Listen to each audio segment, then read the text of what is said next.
à tous. Pour moi, pendant très longtemps, le leadership, c'était très éloigné. Ça concernait uniquement une élite, des personnalités publiques. Et puis avec mes équipes, en accompagnant des milliers de femmes à travers les différents réseaux, Femmes des territoires pour créer son entreprise, Bouge ta boîte pour la développer et Bouge ton groupe pour les carrières des femmes. Ils sont tous là-bas, les stands. Avec ces différents réseaux, en accompagnant ces milliers de femmes, on s'est rendu compte qu'en fait, le leadership, il était en chacun, en chacune de nous. Il est là.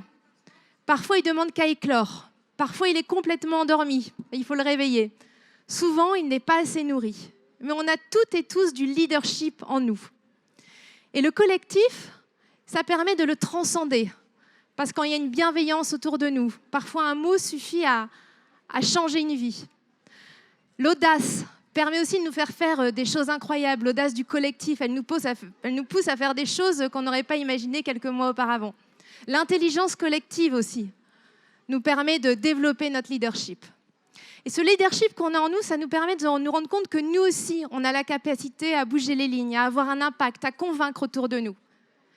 Et notre leadership, il n'est jamais aussi puissant que quand on est vraiment nous-mêmes, quand on est aligné, quand on est vraiment soi-même, c'est là que le leadership permet de changer les choses. Et c'est important de le développer pour nous, évidemment, mais de manière collective, et d'où l'importance de cette table ronde, parce qu'aujourd'hui, dans tous les postes de décision, de pouvoir, on ne dépasse jamais 20% de femmes, dans tous les domaines, même les plus féminisés. Et en fait, ce modèle de décision où nous, les femmes, on est absentes, ou quasi absentes, c'est ça aussi qui génère en partie les crises que nous traversons, qu'elles soient écologiques, économiques, géopolitiques, etc. C'est cette absence, cette quasi-absence des femmes.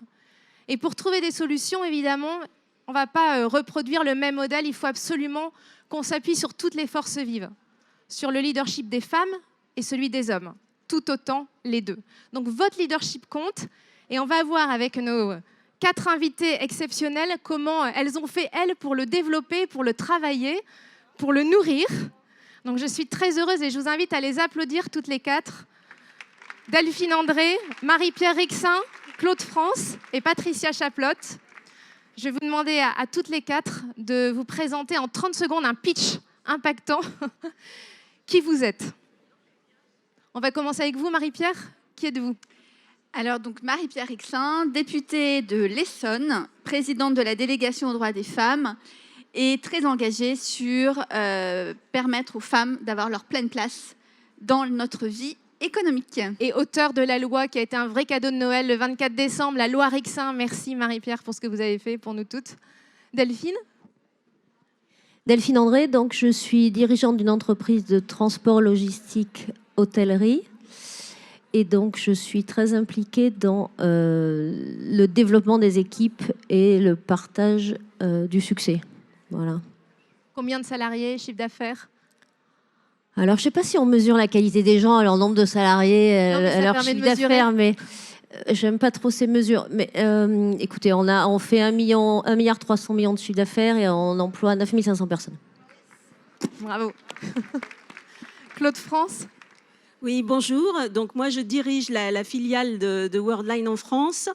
Également, je dirige les activités digitales du groupe au niveau Global Business Line. Donc notre groupe fait 20 000 collaborateurs, fait 3,7 milliards et la France représente à peu près 20% des effectifs et du chiffre d'affaires. Bravo Worldline, système de paiement. Voilà, système de paiement, système informatique, d'activité digitale. Donc, en France, on est très, très bien représenté sur tout ce qui est transactions électroniques. Il faut savoir que chaque Français se connecte à peu près 3 fois par jour, sans le savoir, sur les serveurs de Worldline. Patricia Chaplotte. Bonjour. Alors, moi, je dirige aujourd'hui une filiale d'une agence de communication qui s'appelle Hopscotch. J'ai dirigé ma propre entreprise, ma petite entreprise, pendant 16 ans. Voilà. Et avant, j'ai fait du cabinet ministériel et j'ai toujours aimé faire des passerelles entre le monde politique et le monde économique. Et j'ai créé le prix de la femme d'influence qui a 8 ans et qui met à l'honneur des femmes qui le méritent, comme vous toutes, mesdames, ici sur cette scène.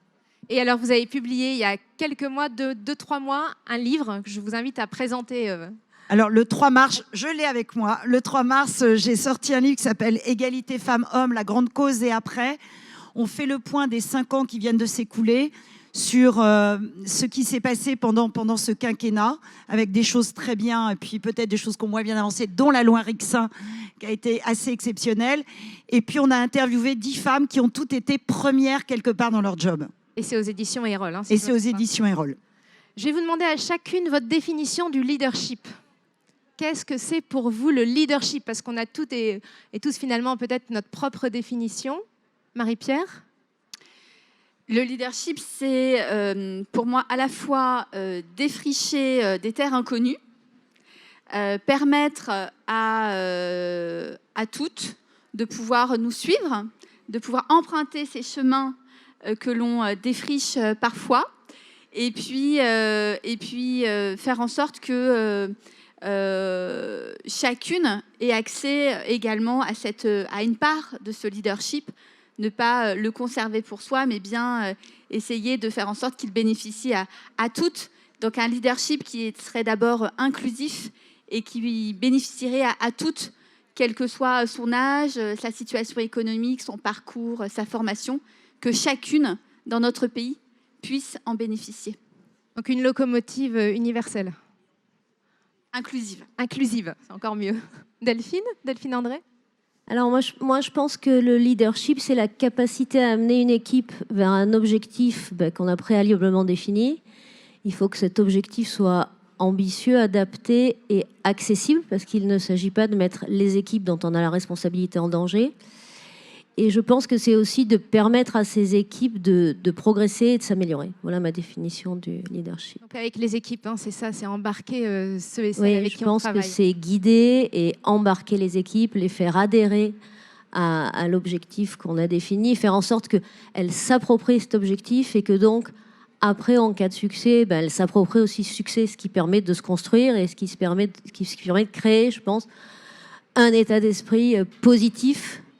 Et peu importe d'ailleurs que ce soit des hommes, des femmes, des jeunes, des moins jeunes. Je pense que moi, je crois vraiment en la complémentarité des hommes et des femmes, en la complémentarité aussi des pays, des religions. Et je pense qu'il faut vraiment... Et que le rôle du leadership, c'est d'arriver à agréger justement toutes ces différences, à les agréger vers un objectif commun pour leur permettre à tous de s'exprimer, mais ensemble et et finalement en faisant fi de leurs différences, quoi, et en faisant des forces sur tout le monde. Exactement. On va voir comment justement vous faites après. Claude France. Moi, je partage cette vision d'entraînement. Je pense qu'entraîner le groupe vers un objectif commun, c'est vraiment la définition majeure du leadership. Je pense qu'il faut y ajouter peut-être la capacité à inspirer, c'est-à-dire qu'on voit et on sent de plus en plus sur les jeunes générations cette notion de volonté de donner du sens à son travail et d'avoir un objectif commun qui est quelque chose de noble et qui a un sens pour la société. Donc ça, c'est un défi aussi pour aujourd'hui le leader. Et donc aujourd'hui, c'est vraiment cette force d'entraînement pour moi qui effectivement est le rôle majeur du leader et cette inspiration. Emmener les générations suivantes. Voilà. Patricia Chaplot. Bon, alors déjà, beaucoup de choses ont été dites. Alors moi, je voudrais rajouter, évidemment, il faut embarquer les gens derrière nous ou avec nous. Mais j'ai envie de dire, la première chose, c'est qu'il faut aimer les autres. Parce que si on n'aime pas les gens, j'enfonce peut-être une porte ouverte, mais c'est pas neutre. Il faut aimer les gens, il faut aimer leur parler, il faut aimer les toucher, il faut aimer être avec eux. Parce que si on n'aime pas les gens, on n'embarque personne. Voilà. Après, il faut peut-être être un peu plus visionnaire que les autres et être créatif. Parce que si on veut que les gens adhèrent à un projet, il faut qu'ils aient le sentiment qu'on les aime, qu'on les associe dès le départ.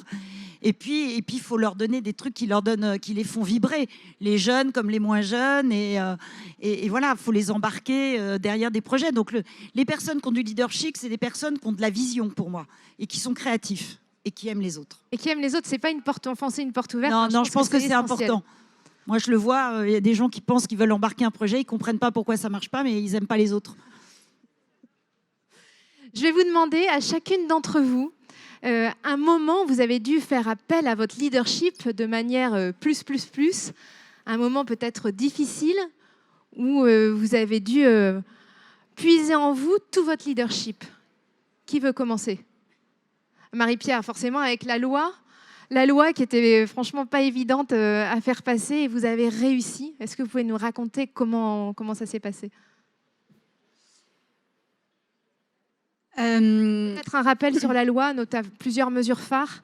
Alors, un rappel, effectivement, donc c'est une loi qui a été promulguée en décembre dernier, qui vise donc à accélérer l'égalité économique et professionnelle entre les femmes et les hommes, qui s'adresse à toutes les femmes, qui vise à la fois à faire en sorte que les salaires et les allocations sociales individuelles soient versées sur un compte dont les femmes sont titulaires ou co-titulaires, obligatoirement, ce qui n'était pas le cas, qui n'était pas une obligation. De faire en sorte également que les familles monoparentales, les mamans solo puissent plus facilement avoir accès aux gardes d'enfants et puissent avoir accès à une formation alors même qu'elles n'avaient pas forcément de droit à la formation, de manière à ce que chacune puisse rebondir.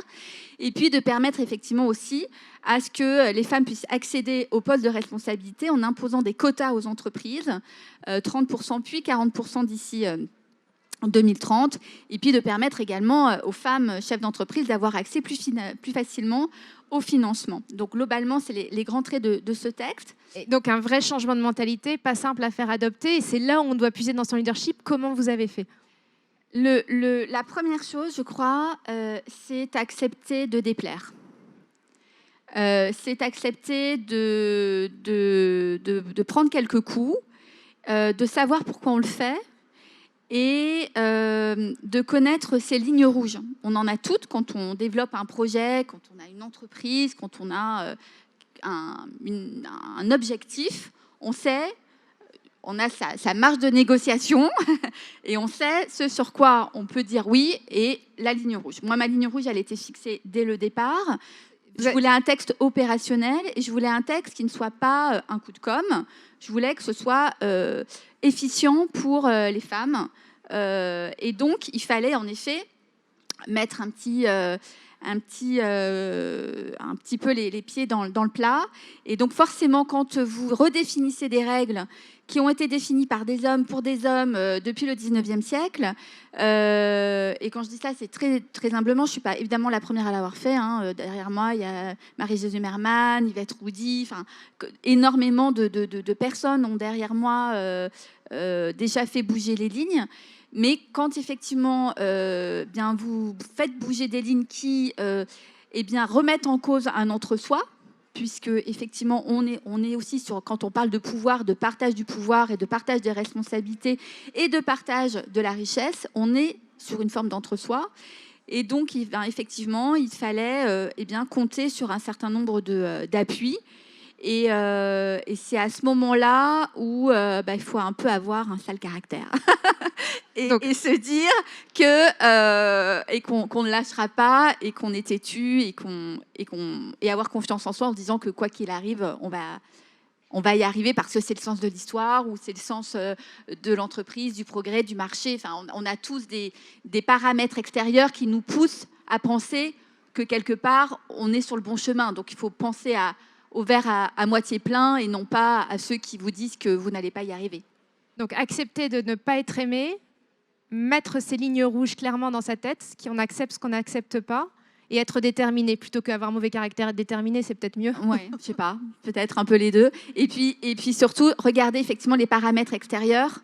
Ne pas écouter les sirènes qui vous disent que ça ne va pas fonctionner, mais regardez objectivement les paramètres qui vous ont poussé à prendre ces décisions et qui prouvent rationnellement que vous êtes sur le bon chemin. On vous a dit que ça n'allait pas marcher. On vous a mis... je sais.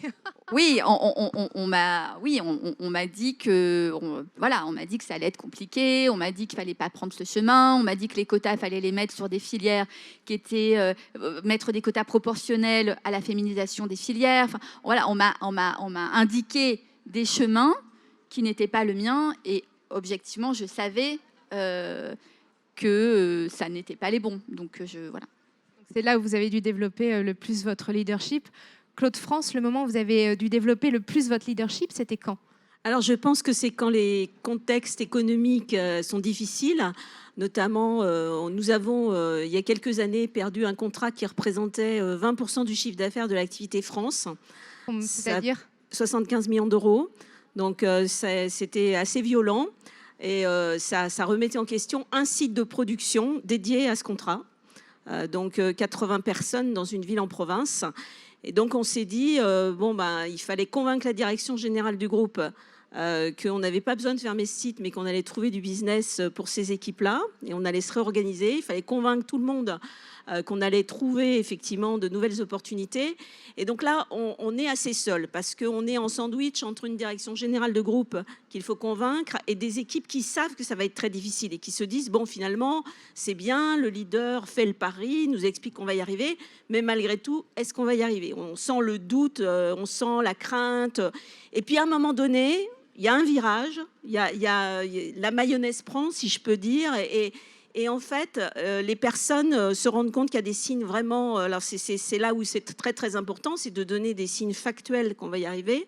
Notamment, on a fait une grande organisation de chaises musicales en déportant des enjeux de production de nos plus grands sites vers le plus petit site qui était à risque. Et puis, on a mobilisé toute notre force commerciale pour leur dire, bon, cette fois, il faut y aller, quitte à prendre des risques, mais on doit absolument. Et tous les jours, j'avais trouvé une phrase, c'est 100% win ratio. Donc, en fait, ils arrivent dans le bureau pour une revue, je leur disais, vous n'avez pas oublié, c'est 100% win ratio. Donc, il faut que vous trouviez le moyen de faire 100% de win ratio. Et on y est arrivé en 18 mois. Donc, on a été très, très fiers. Et je pense qu'on sort de ces épreuves, évidemment, grandi.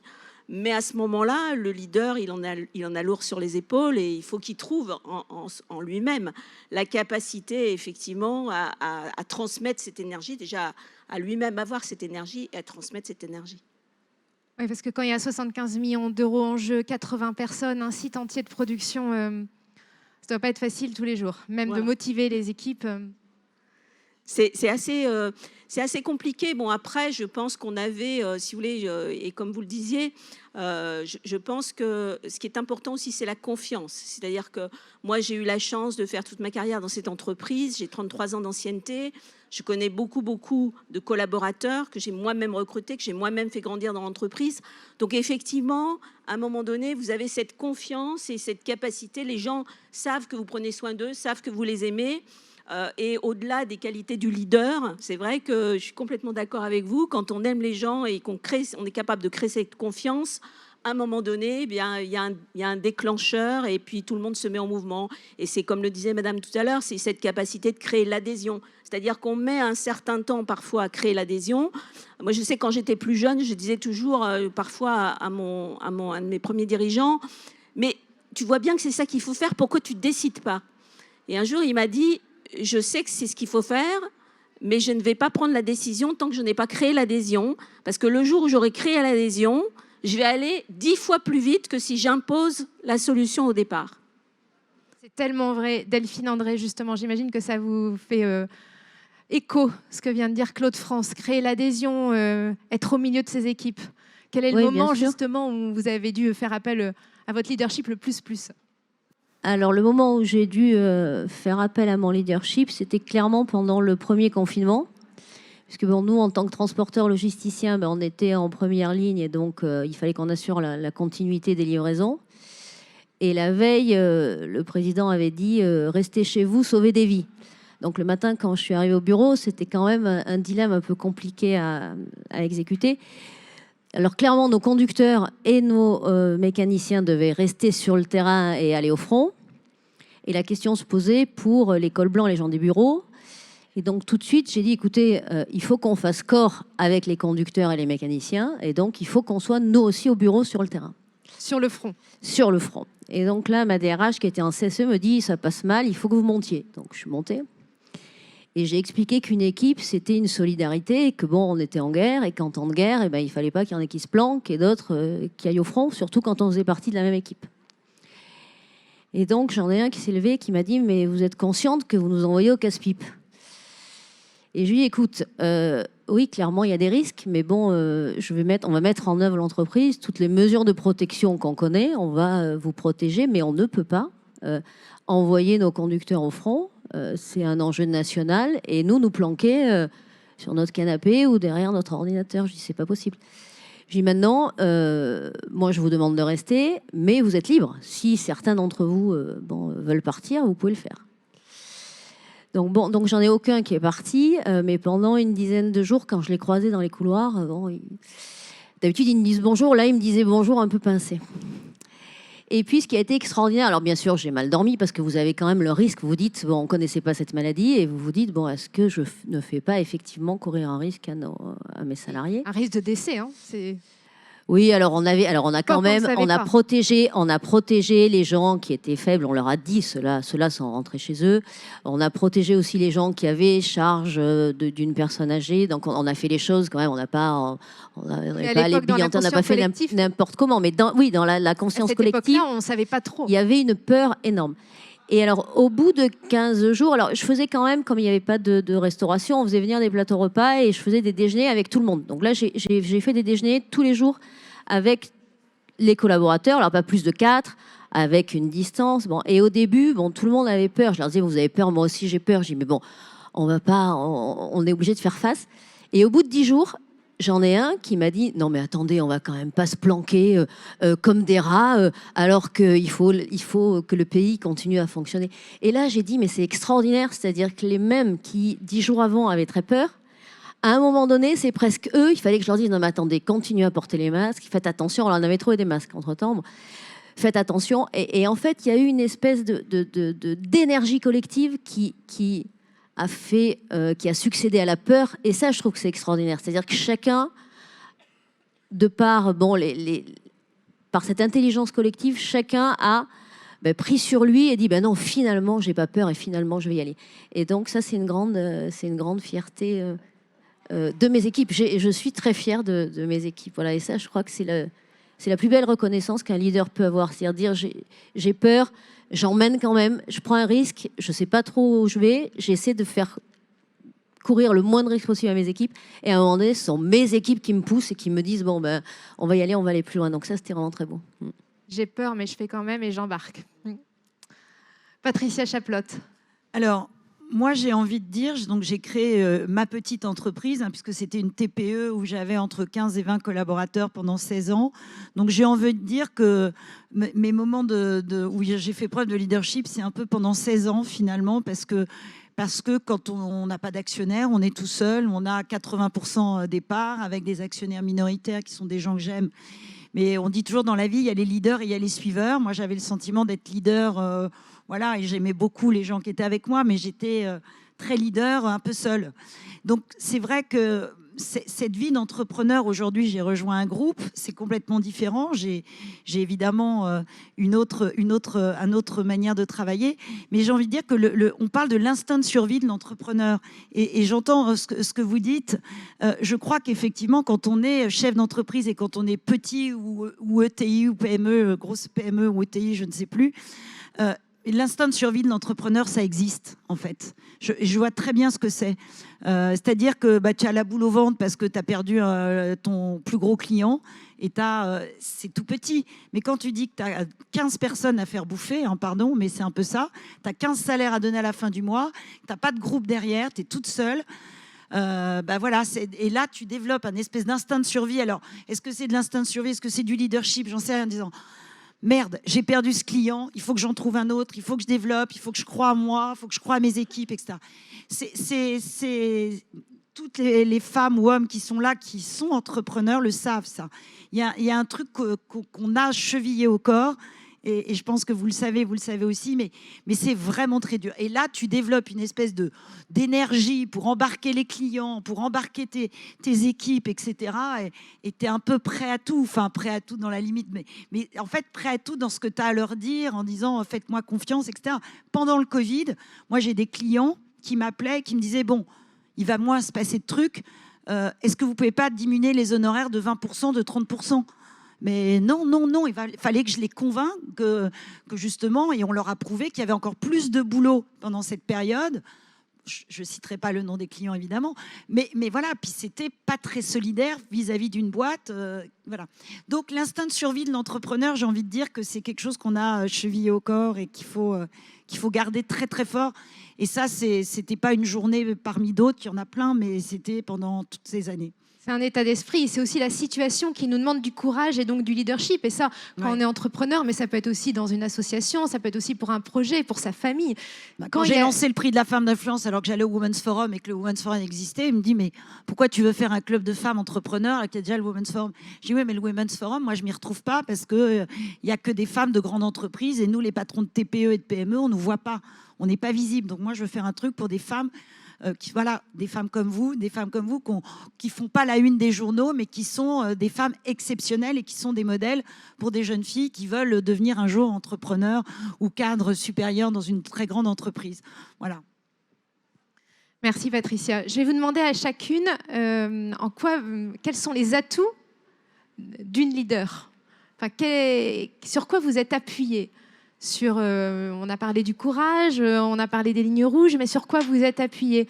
Je crois les réseaux, notamment, sont importants quand on essaie d'embarquer, de vraiment avoir des appuis autour de soi. Marie-Pierre Rixain. Donc moi, je fais part de mon expérience dans le monde politique, dans le cadre d'un projet qui était effectivement le mien, qui est notamment dans le cadre de ce texte, mais ça peut être beaucoup d'autres, parce qu'on a travaillé sur d'autres sujets en lien avec l'égalité durant les 5 dernières années. Et oui, la première force, c'est d'abord un écosystème. Un écosystème qui est aujourd'hui un écosystème qui est protéiforme. Je parle notamment de cet écosystème féministe qui travaille sur les droits des femmes, qui est protéiforme, mais dans lequel, dans lequel il y a de ressources multiples. Et donc, ça a été une vraie force pour moi. Je crois que j'ai essayé de faire en sorte que chacun et chacune puisse se retrouver dans les actions qui étaient les miennes. Et j'entends être la voix de toutes et de tous, et pas uniquement de certains. Donc, il y avait toujours des propositions, des suggestions qui permettaient que chacune se retrouve. Et donc m'accompagne et m'entoure dans les difficultés que je pouvais rencontrer. Donc ça, c'est vrai que le réseau, c'était vraiment important. Savoir sur qui on peut compter quand on se lance dans une aventure. Les réseaux, savoir ceux qui vont vous soutenir.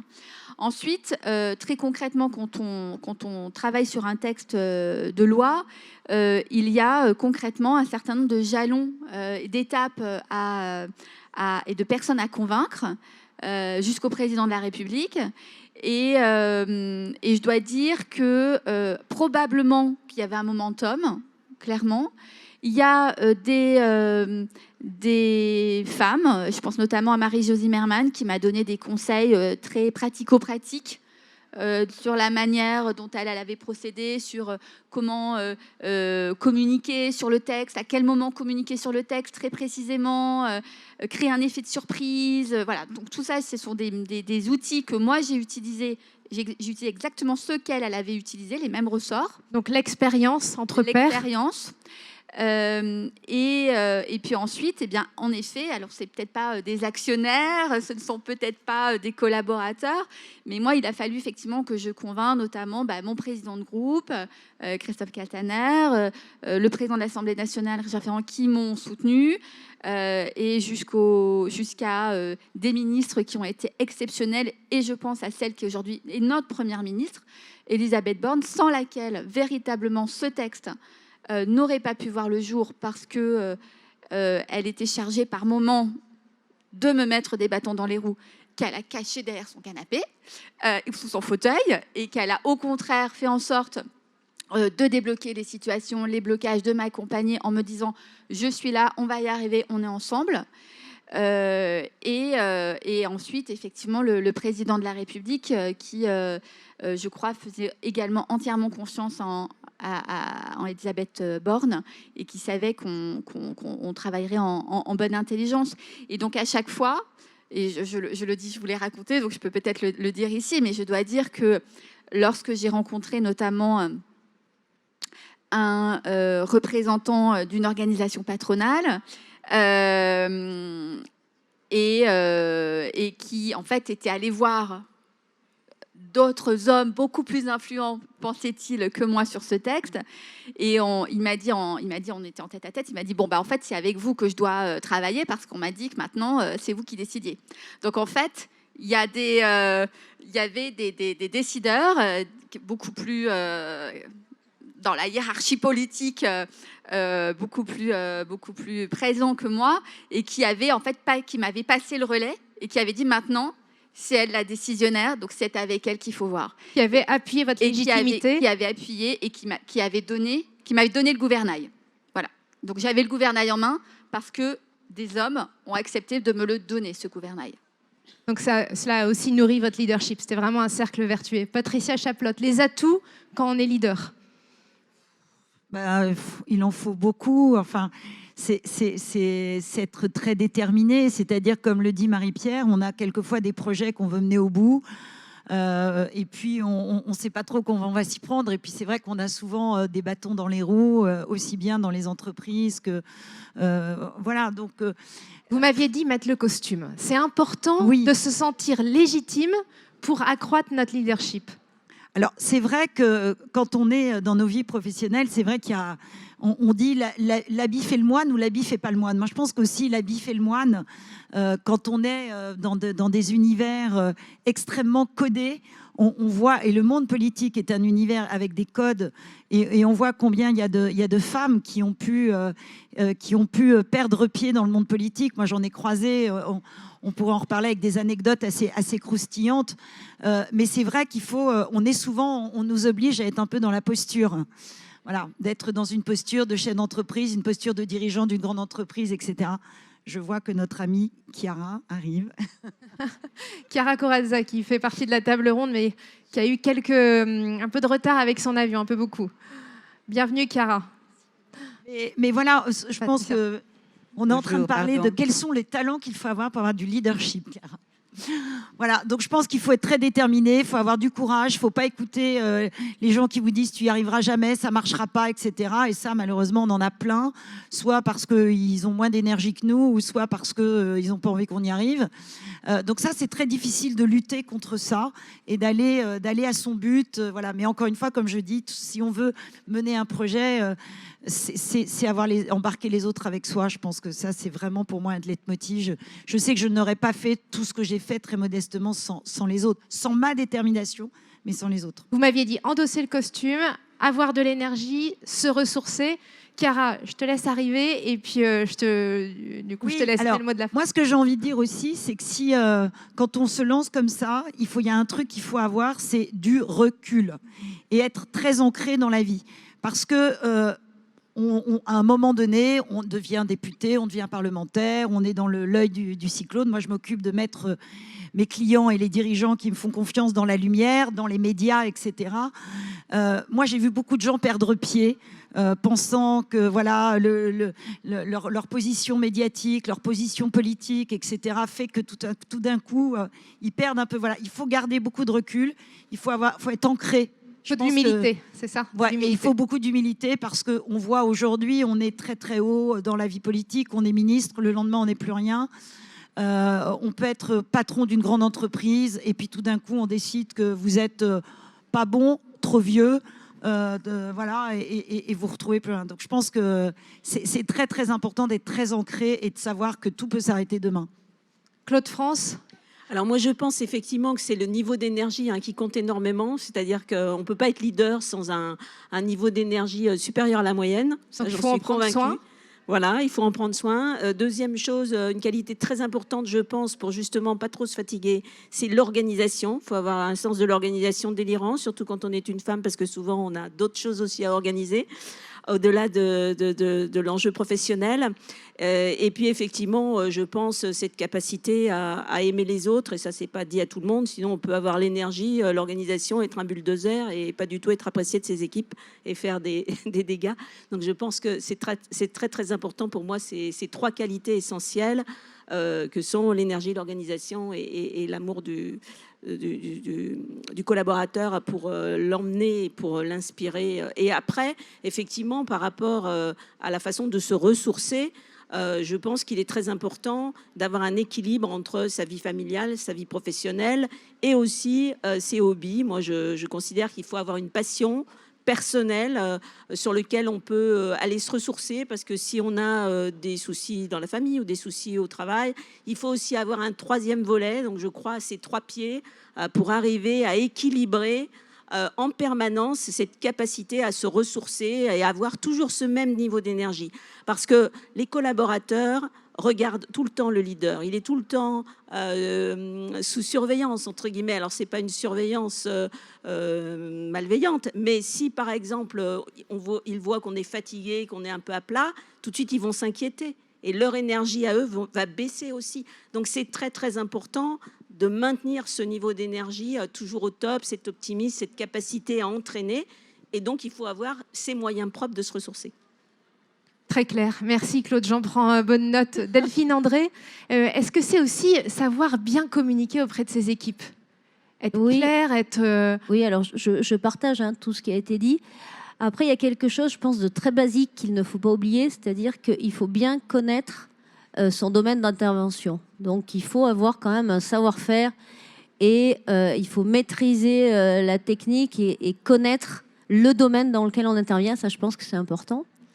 Après, il faut savoir s'en extraire parce qu'il faut savoir analyser les situations sans émotion, je pense, et sans parti pris. Et ça, je crois que c'est le plus difficile. Sans émotion? Sans émotion et sans parti pris. Et oui, je pense que quand on est dans un domaine professionnel, il faut savoir s'extraire de ses émotions. Ça ne veut pas dire qu'on n'en a pas, mais il ne faut pas décider sous le coup de l'émotion. Donc, il faut essayer de décider le plus objectivement possible. Par exemple, dans quelle situation? Mais vous avez automatiquement de l'affect avec vos collaborateurs et c'est normal, les collaboratrices. Et donc, à un moment donné, votre jugement peut être obstrué parce que vous avez des décisions à prendre qui vont pas forcément, qui sont difficiles. Et ça, je pense qu'il faut savoir le faire, il faut savoir s'extraire. Ça n'empêche pas d'être humain, d'être juste. Après, oui, il faut communiquer. Alors, communiquer, ça vient une fois que vous avez... Alors, donc, vous vous extrayez, pour moi, vous analysez, vous déterminez un objectif.